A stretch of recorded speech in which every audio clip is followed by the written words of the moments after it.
هاي يا صحابي، تعالوا بقى نعمل النهارده وصفة للفطار أو العشا لذيذة أوي. بس أول حاجة متنسوش تعملوا لي لايك شير سبسكرايب. يلا بقى بينا على الوصفة. أول حاجة كل اللي هاحتاجه هي ربع واحدة من الأفوكادو، هابدأ إن أنا أقطعها زي ما انتم شايفين كده، وأبدأ بقى إن أنا أحطها عندي في الطبق، وأبدأ إن أنا أهرسها عشان عايزاها تبقى خالص. وبعدين هابدأ أستخدم هنا الشوكة زي ما انتم شايفين وأهرسها. بعد ما أخلص بقى هابدأ أجيب الجبنة بتاعتي، أنا استخدمت هنا جبنة ملح خفيف، تقدروا تستخدموا أي نوع جبنة انتم حابينها، وابدأ إن أنا أخلطها مع الأفوكادو. وبعدين هابدأ بقى أضيف لها الإضافات بتاعتي. في الفترة دي ممكن تحمصوا التوست لو أنتم حابين. وبعدين هابدأ بقى إن أنا أضيف أكتر حاجتين بيليقوا مع الأفوكادو قُلتها لكم قبل كده، هو الليمون والشطة.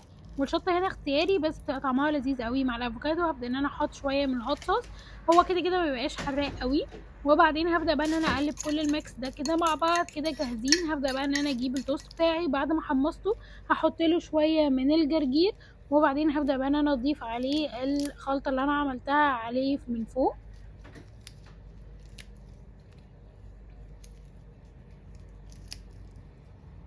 هابدأ بقى إن أنا أضيف الخليط بتاعه كلّه كده من فوق زي ما أنتم شايفين، وبعدين أبدأ إن أنا أضيف لها بقى شوية من الزعتر وشوية من الشطة وبس كده. ألف هنا وشفا عليكم. كمّلوا بقية الوصفة لحد الآخر، وما تنسوش تعملوا لي لايك وشير وسبسكرايب. شوفوا بقية الوصفات وبس كده، باي.